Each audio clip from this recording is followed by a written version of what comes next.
So we saw yesterday that even though the Gemara and the Rishonim tell us that if a person is accused of having an invalidation in their family or of themselves and they keep quiet, that's a sign of admission. Firstly, the Rambam says that even in such a case, doing an investigation in the family would neutralize that allegation. And secondly, we saw the Ravad who says that that was only in those days. But nowadays, if you keep quiet in the middle of an argument when somebody makes such an accusation, then it's a good sign. Even according to the Ravad, the second opinion, which is brought in the Halakha, it's only if it's not during the context of an argument. If somebody just tells you that, not in the context of an argument, then one needs to object and say, no, that's not true.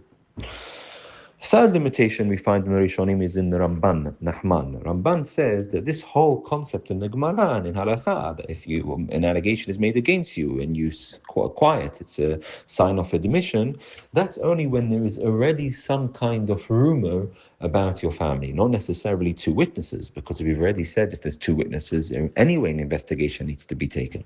But even if there's just a call, there's just some kind of rumor about the person or about their family, and coupled with that, an allegation was made directly to you and you kept quiet, then in such a case, then you have to do the full investigation, because you have the combination of both allegation with silence, which may indicate admission, and also the fact there is already a rumor about the family. In such a case, an investigation is required.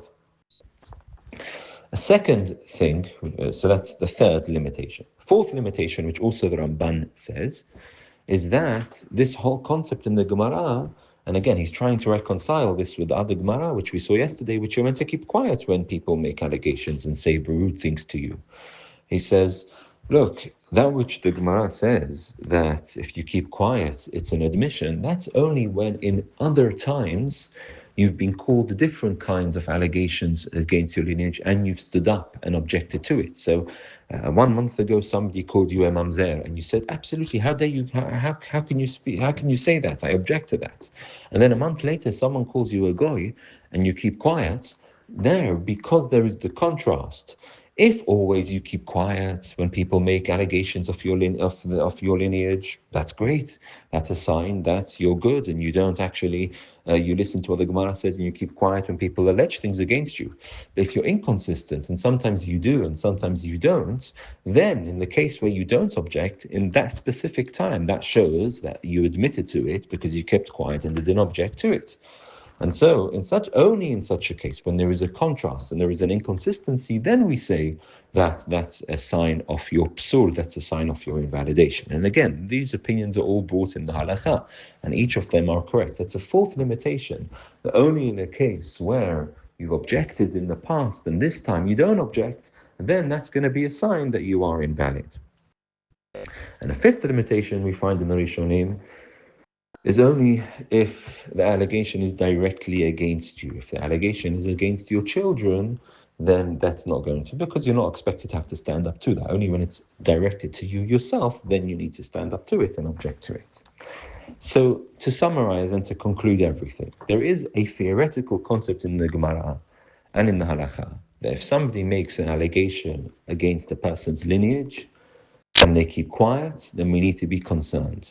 Having said that, in practice, it's almost impossible for that to apply. Well, it's very rare for that to apply. It would only apply in a case where, firstly, there is already some kind of rumor about the person's family.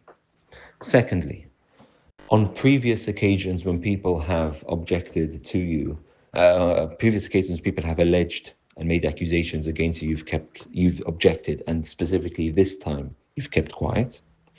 Thirdly, the allegation is against you yourself.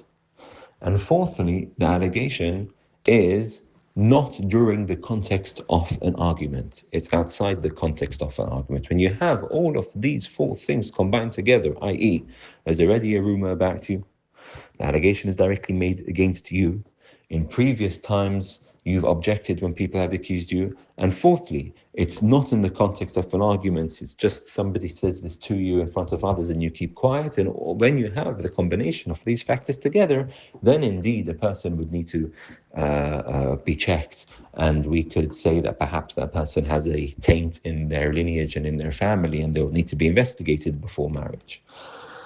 So it's quite rare where this applies. And the other practical takeaways is, firstly, that one should, not tolerate people calling them any kind of taint to their lineage. One should not tolerate that. One should stand up and object to that, and say, please don't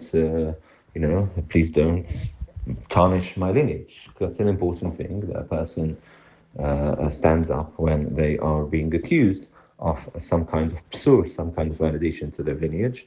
And otherwise, generally, to bear in mind the idea that, when it's not got to do with the lineage, then when a person hears accusations, it's greatly praiseworthy, although very difficult, to not to keep quiet and not to fight back.